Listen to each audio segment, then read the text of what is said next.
Today, we're diving into something pretty cool, a kind of intellect that doesn't shout, but watches from the sidelines. We're going to break down the 7 signs that you might have observational intelligence, that quiet superpower of seeing what almost everyone else misses. Does this hit close to home? You're in a group, and while everyone's talking over each other, you're the one just taking it all in. If that's you, you're in the right place. Because that feeling, it's not paranoia. It's your brain's powerful cognitive engine just getting warmed up. Okay, so first things first. We have to completely reframe what it means to be the quiet one. This isn't about being shy or uninterested. Far from it.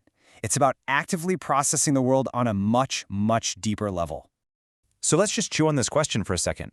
What if being quiet isn't some social flaw you need to fix? What if it's actually the very foundation of a sophisticated and powerful intelligence? What if, in a world that never stops talking, it's your secret weapon? Now, let's get into the science of it, because this isn't just some vague personality quirk. Nope, this is a real, recognized cognitive process, and it's got some serious psychological theory behind it.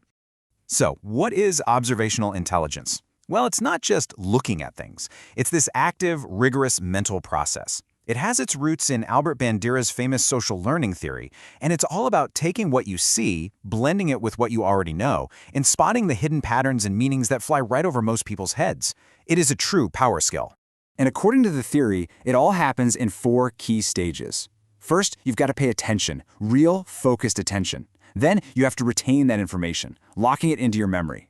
After that comes reproduction, being able to actually use that insight, and finally, you need the motivation to put it all into practice. Mastering this whole pipeline is what turns simple looking into powerful seeing. So with that framework in mind, let's get to the good stuff, the actual signs. We'll start with the ones that are all about decoding the massive amount of visual information that's constantly coming at us. The very first sign is that you have a kind of spidey sense. You are just fantastic at spotting anomalies. Your brain has this incredible ability to flag when something, even something tiny, doesn't fit the established pattern.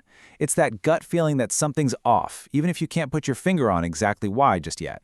And what's so fascinating here is how this human ability stacks up against something like AI.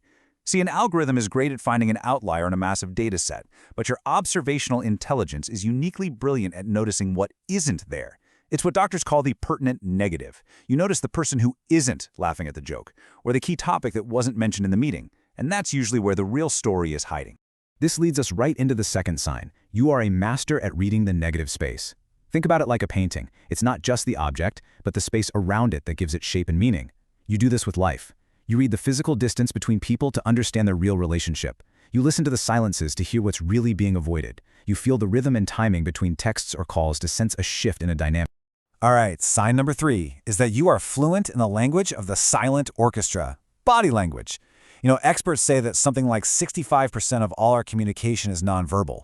You instinctively check if someone's words line up with their posture, their tone, their fleeting microexpressions. It's like having a built-in authenticity detector, letting you know when someone's words and their true feelings just don't match up. And what's really brilliant is that this works both ways. Highly observant people often project a very distinct body language themselves. They show they're engaged with their whole body. When they think, they tend to break eye contact to the side, not down in submission. And they use pauses and stillness to show they're confident and in control of their thoughts. Sign number 4 is a trait called sensory processing sensitivity. Now that's a mouthful, but what it really means is you have a heightened awareness of your environment. You're the one in the group who notices the slight buzz from a fluorescent light, the subtle change in the room's energy when someone walks in, or how the arrangement of furniture is making people feel tense. You don't just see a space, you feel its atmosphere. So, we've covered seeing things and sensing the environment, but this intelligence isn't just about your eyes. It's a multi-sensory skill. So now, let's talk about how it applies to what you hear. And that brings us to sign number 5. You don't just hear words, you practice what's called high-fidelity active listening.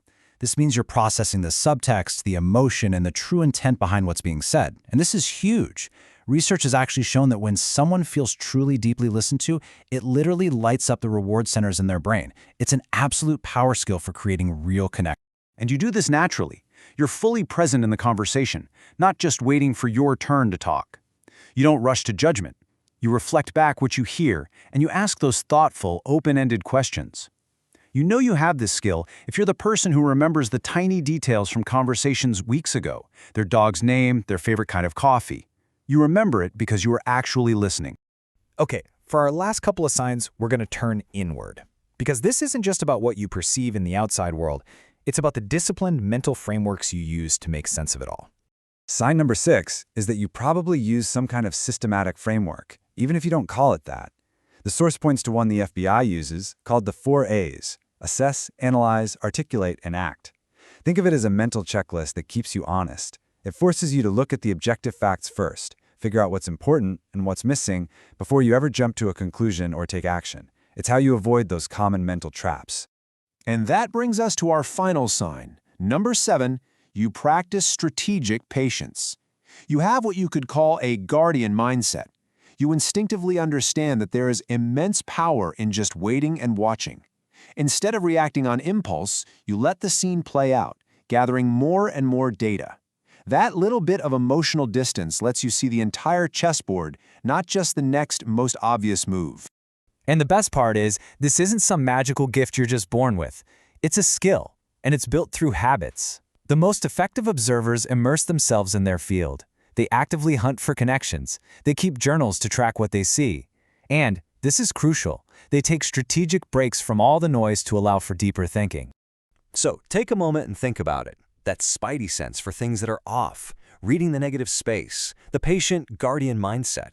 Which of these signs really made you go, yep, that's me? Okay, let's bring it all home. Why does any of this matter? Why is this skill so incredibly valuable, especially right now? Here's the bottom line. We live in a world of constant digital noise and completely fragmented attention. Everyone is shouting, and very few people are listening or watching. In this kind of environment, the ability to truly focus, to see clearly, and to understand the subtext, that's not just a neat trick, it's a form of adaptive intelligence. It's a massive competitive advantage no matter what you do. And I want to leave you with this amazing thought from Marcel Proust. The real voyage of discovery consists not in seeking new landscapes, but in having new eyes. Observational intelligence isn't about going somewhere new to find interesting things. It's about developing a new way of seeing the world that's already right in front of you and turning the ordinary into a constant source of extraordinary insight.